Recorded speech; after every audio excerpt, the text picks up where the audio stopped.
Well, the weather's been bloody awful the past few days, so here's my VANTRUE rear dashcam, if it will focus. So I've got 3 platefuls of spaghetti here, so my plan is to route the cable obviously under here, and I'm going to fish it through here, and then hopefully I'm going to bring it through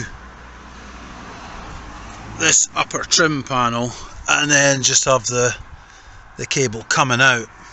So I'm going to have a quick look around, but I think I'm going to have to take this lower part off first, the back of the door. I've just pulled this off slightly, so I'm not 100% sure yet if I can get that out without taking that off, but I think to save any farting about, if I just take this off, it'll give me free and clear access, and then I can pull all this off. But I might try and see, well, I'm going to kind of contradict myself, but I think that comes off, then this comes off, and then that comes off. I don't think I can take this one, I don't think I can take that one off independently, but I'll have a quick look and see if it's possible.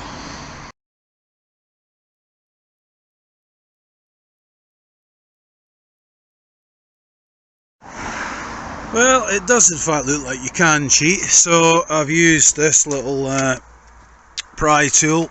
I've gone in here, levered that down, and I think that's going to give me access to that. Same on this side, you'll see that there's a Phillips screw there, and I'm assuming there's one there as well. Well, there's supposed to be one there, but there isn't one, so okay. So I'll see if I can undo that screw, pop it out, and I'll see if I can find a spare screw to replace the one there, but it didn't seem to have any effect on it.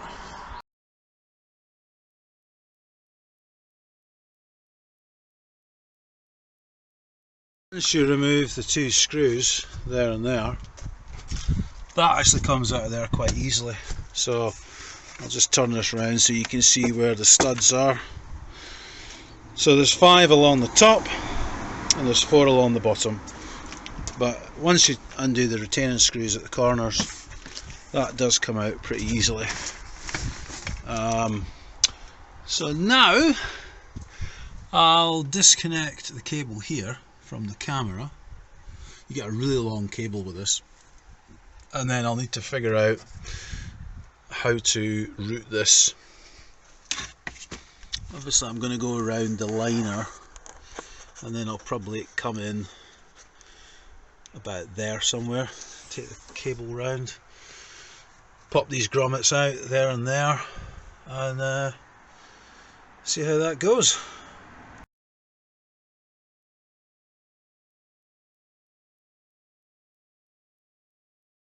So there we go, I've lifted up the rubber boot seal, and I've pushed down the boot liner there, and then I've popped out the grommet, and then I've just fished from here through to there. Now the difficult part will be getting this end of the cable fed through here.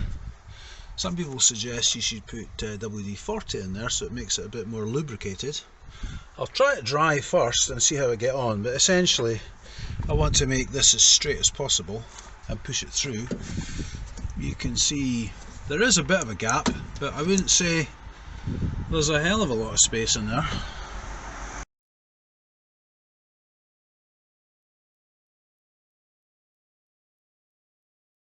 Well, that didn't work for me using WD-40 on it, so I've pushed a cable tie on it, and I'm going to tape this. I'm going to tape this end with black insulating tape to the cable tie. I'll try and pull it through.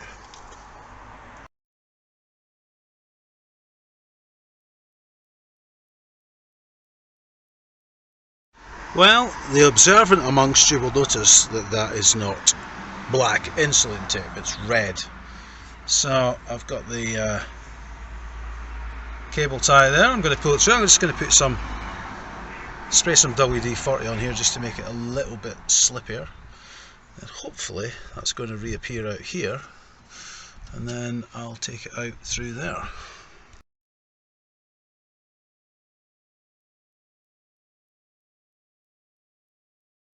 There you go. As the old saying goes, if you can't get it in, use a bit of lubrication. So yeah, that's turned out okay. I'll basically pop that up through there and grab the end and then pull the cable. I'll do it with two hands obviously, but yeah, that was fairly straightforward. And oh, you twit, I've realised, no, I'm okay. I thought I'd cocked up there. Panic stations, I thought I should have gone a different way, but yeah, no, it's fine. So anyway, next thing is to feed it up here, bring it out there, bring it out up here.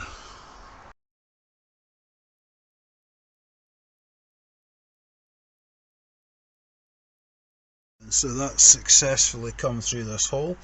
I'll probably just hide it behind these existing cable runs, and then I'll connect the cable so that it goes in a natural curve.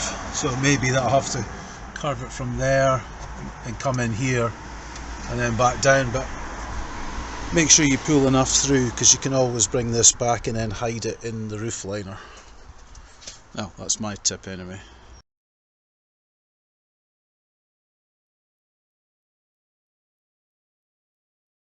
So that's how I've routed it. I've come up, I've gone over and I've gone under.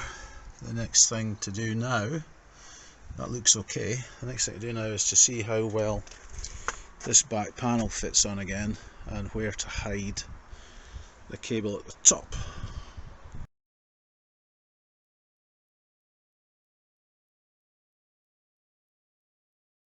Well, that's the panel put on. It was a little bit fiddly. You've got to kind of get it, you know, exactly on, because otherwise the clips interfere with each other. But it's not too difficult. So I'll put that screw back in there, make sure it's held in place, but I can't see that moving anywhere, to be quite honest with you.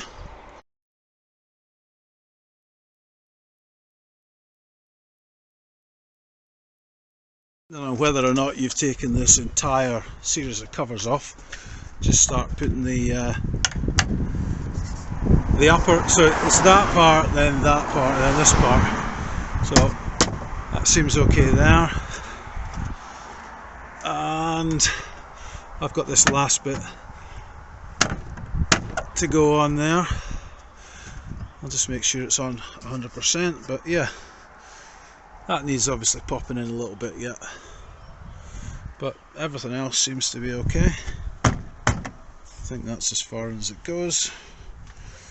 The next thing to do is put that grommet back in. I used a little bit of WD-40, so I'll do the same on the bottom one. Just give it a decent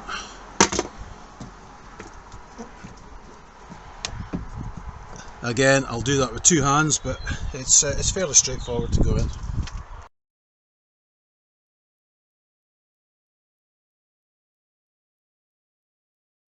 So this is what I'm doing. I'm putting it up behind the roof liner. Cable's tucked in there. It goes into here. I took the door trim down. It's gone behind there. You see, and now it's coming out here. And then I'm just going to tuck that in there, like that, behind there. I'm just using this pry tool plastic. Seems to go in there fine with that. Of course, I'm not left-handed, so not the best example, but I'll do that with two hands. Then I'll show you what I do with the door seal, if it will focus.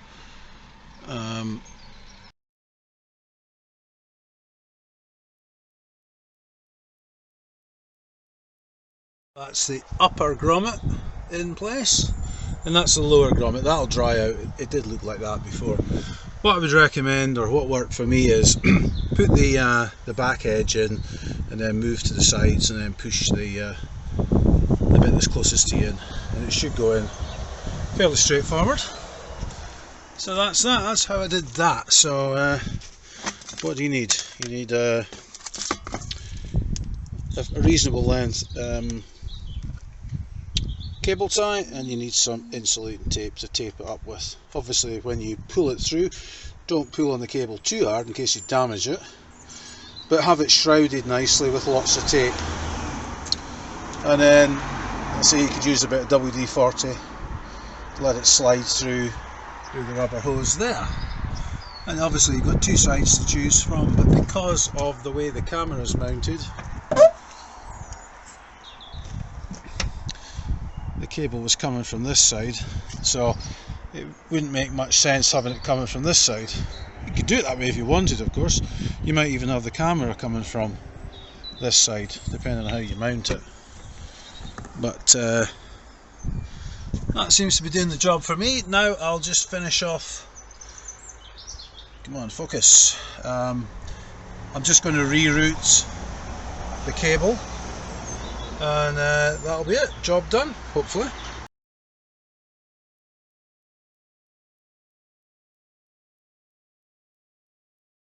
So I'm on the home straight. This is just a little tiny bit of cable you can see there. So you'll see, I mean, it'll absolutely disappear as long as you take your time and plan ahead. So let's see, put that bit of door seal back up.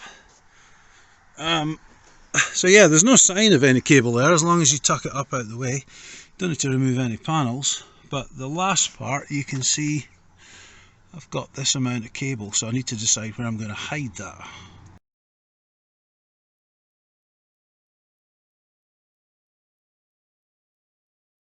So I've gone around the top here, and now I'm just going to be pushing that cable up there, and the door seal will hold it, completely hide it.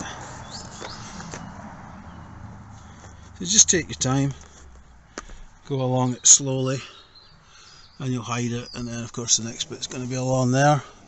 Now I'm definitely going to have some excess, so I'm going to have to decide where this is going to get hidden. I think it's just going to go down the back of this panel at the back here.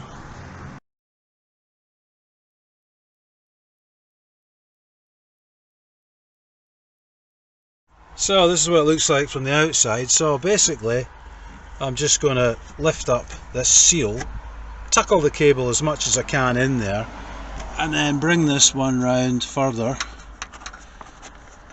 tucking it in there. And then obviously I've got a good 3-4 feet of cable, so we'll see how I deal with that. But it's obviously up to your own imagination how you do it, but you're just going to hide it.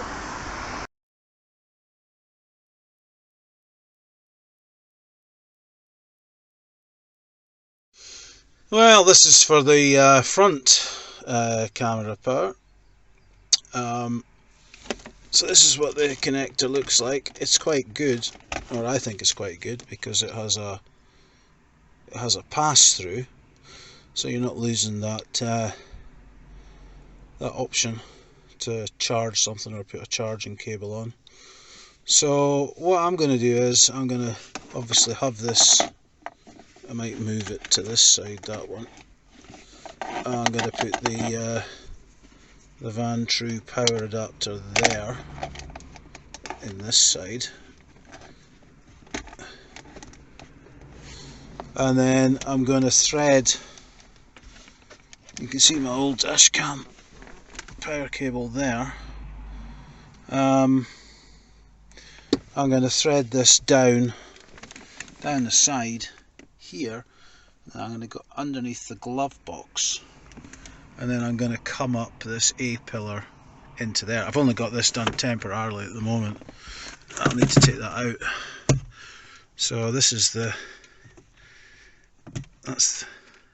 oh sorry, that's the wrong one. That's the that's not the power cable. The power cable is the one with the 90-degree bend on it. So that's the rear one. So I'm going to get on the passenger side and route that as well as I can.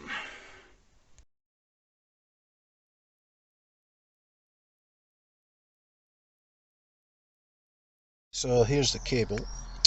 Now, one of the things I would say that's very different from my last camera is VANTRUE do not skimp on the amount of cable you get. So I think you could probably install this camera in a coach and still have lots of cable left over. But my plan is, as I say, is to go through this space here and then feed it down through that gap, and then I'm going to go underneath. You can see where my other one was. That's just tucked up out the way, but basically it'll come down to here, and then I'll remove this door trim. Will get pulled off, and the cable will get hidden up there. And once I come up to here, I'll bring it along the top, and then I'll start tucking it in at the top here to the roof lining.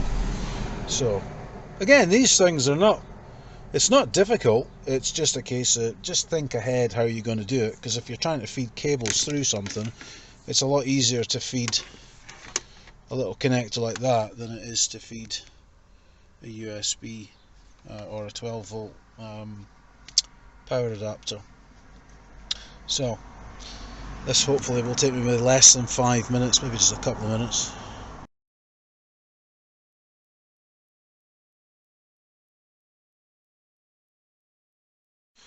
Well, I'm not all the way done yet. I got interrupted. A pal popped in for a blether, so I've taken this cable through this bit here, and the cable's tucked in there. I still need to push it in a bit further out the way.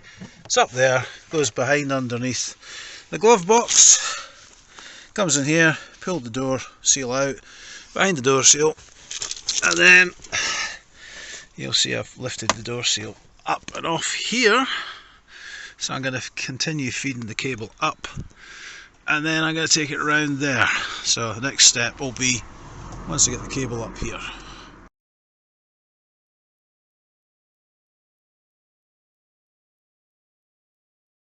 There we go, that's all been fed up that side. Now it's a case of just pulling this down slightly, feeding it along to the ideal point. So what I'll do is I'll just take this cable, I'll plug it in to the connector up there, and then I'll feed the remaining cable up behind the roof liner here.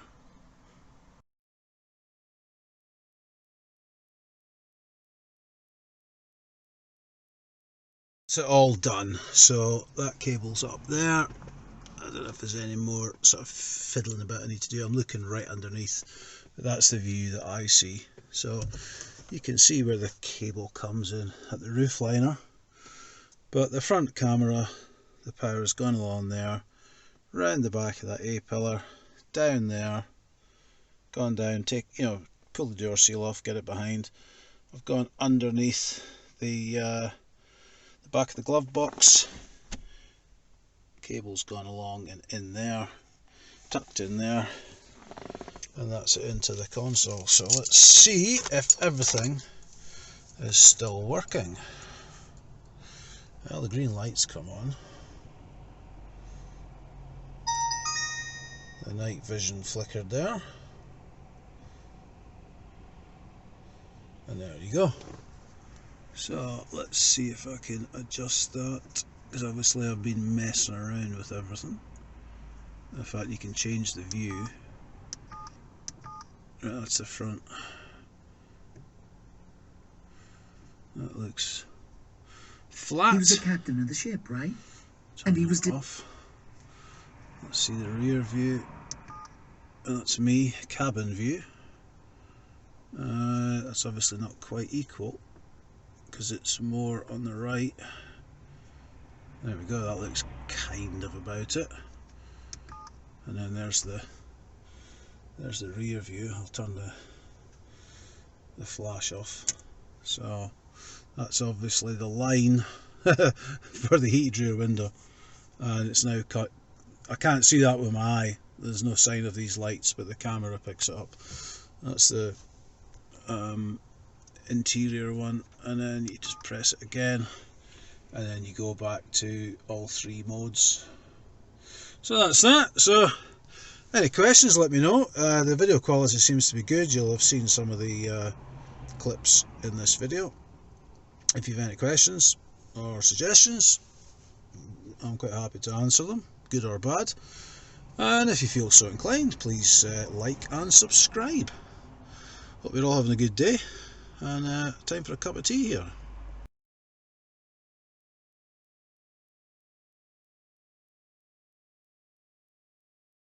Well, it's Saturday today, and as you can see, there's no sign of any cables in here. There is the cable there, but then it disappears. So I'm going to take some of the footage and show you what it looks like. So this cover here, it helps if I put it in the camera shot. So in here, you've got your SD card, and obviously that does the on-off function there. You need to read the instructions to get all the details.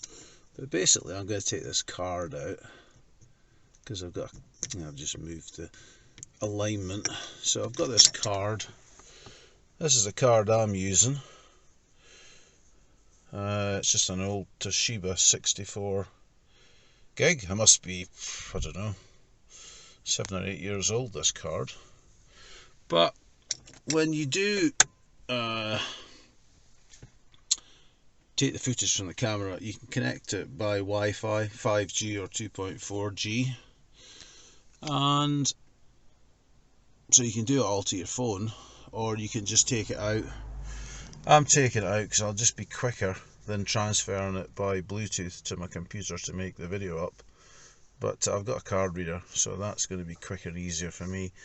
But you can connect to this with a USB cable. You can connect wirelessly through your phone, and then obviously you can take that little puppy out and then put it into your computer and transfer the files you need. So what I'm going to do now is I'm going to get some footage off here to show you what the image quality is like. The only thing that I'll say is I use Windows Movie Maker, and it only outputs at 1080, but the forward facing camera on here is 4K, so the movie file will not be the same resolution that the camera, or I don't think it is anyway. I don't think it's going to be the same resolution on YouTube, so the image quality might be lower than the reality. So the rear facing footage, it should be the same because it's 1080. So it's 1080 to 1080, and then it's going to be 4K down to 1080. If anybody's got any suggestions of better software to use when putting together the video, I'm happy to hear in the comments. But anyway, I shall now download some footage from here onto my PC.